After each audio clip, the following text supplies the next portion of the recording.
A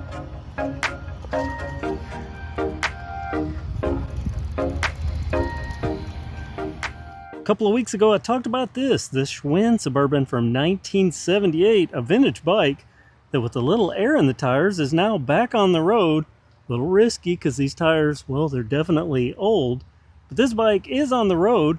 More importantly, it's shifting gears, and it's the shifting that I want to talk about, but not up here at this positron shifter, even though that is cool, kind of retro, you know, the old dangerous style shifters.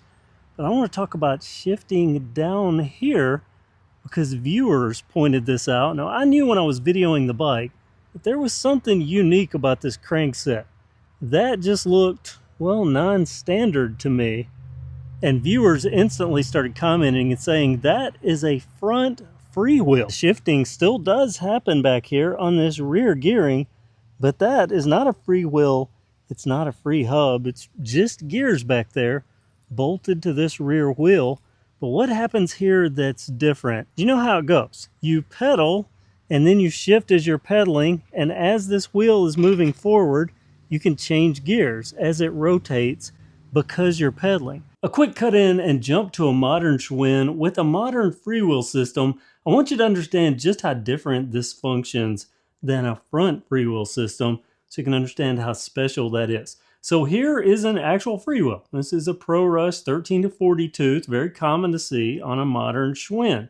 And if I roll this backwards, see I'm rolling the cranks backwards, you can see that this rolls backwards and so does the gearing. But if I roll forward, you can see the wheels moving, and if I quit pedaling, you're going to see that this gearing stops moving, but the wheel keeps moving. If this were a front freewheel system, this rear gearing would be attached to the hub and it would move right along with the wheel. But on a front freewheel system, look at this. I'm moving the cranks, but nothing back here is moving because it's all up here. That's the front freewheel. The integer FFS or Shimano FFS front freewheel system, very, very unique, at least to me. I've done just a little bit of research, and by a little bit of research, I mean looking it up on Wikipedia. I'll link that article down below because it's pretty interesting. A couple of highlights. This was from the 1970s, and it mentioned that it was right at the point where Schwinn started looking for budget solutions to things or lower cost solutions because they were starting to latch onto that market.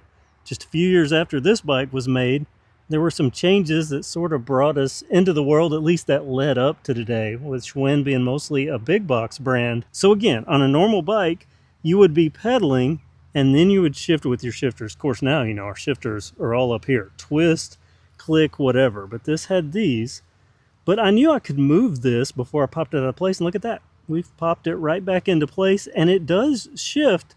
Does need some adjustment, though. After all these years, a little bit out. We've got about 4 of those gears, and as far as I can tell, that right there is the only adjustment point. You can just adjust the cable. I don't see a high or a low limit, anything like that, but I was able to go all the way to the top and then down about 3 or 4 gears in its 1970s orientation, because there's no telling how long this had lasted. But anyway, going back to how this works. A regular bike, you pedal, you shift as you're pedaling, and that allows this to rotate. That slides back and forth and allows the chain to jump between the different gears. But on the front freewheel, you can actually shift without pedaling. And look at this. See if I can get this on camera. I don't know that I'll be able to get an angle, but as I'm moving this, do you see that cable moving back there? See that? See how that cable? See the derailleur moving? I'm going to zoom in here. And I'm not pedaling, not doing anything, but moving this shifter up and down.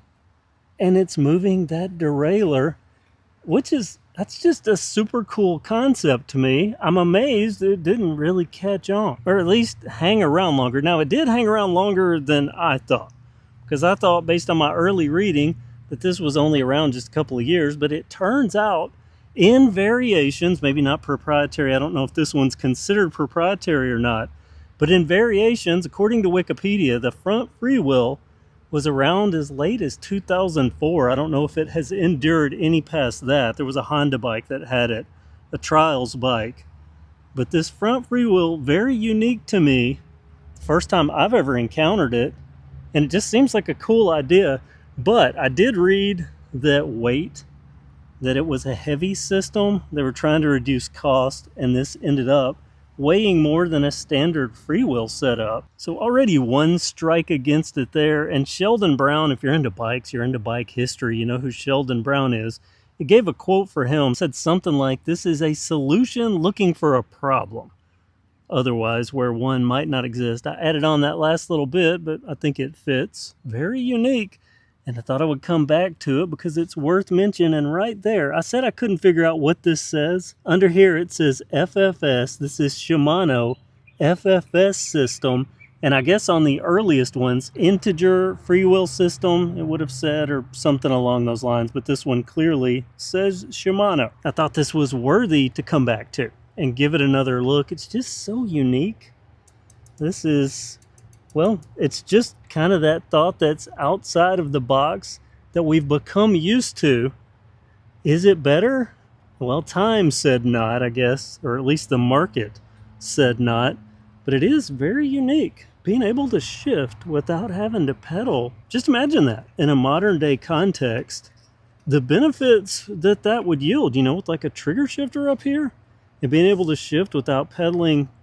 Pretty cool. Old stuff that sounds, you know, more modern. At least if you would have told me, hey, there's a front freewheel system, I wouldn't have thought an old Schwinn Suburban from the 70s would be. I would think somebody's come out with something else. You know, we have belt drive systems, we have pinion gearboxes.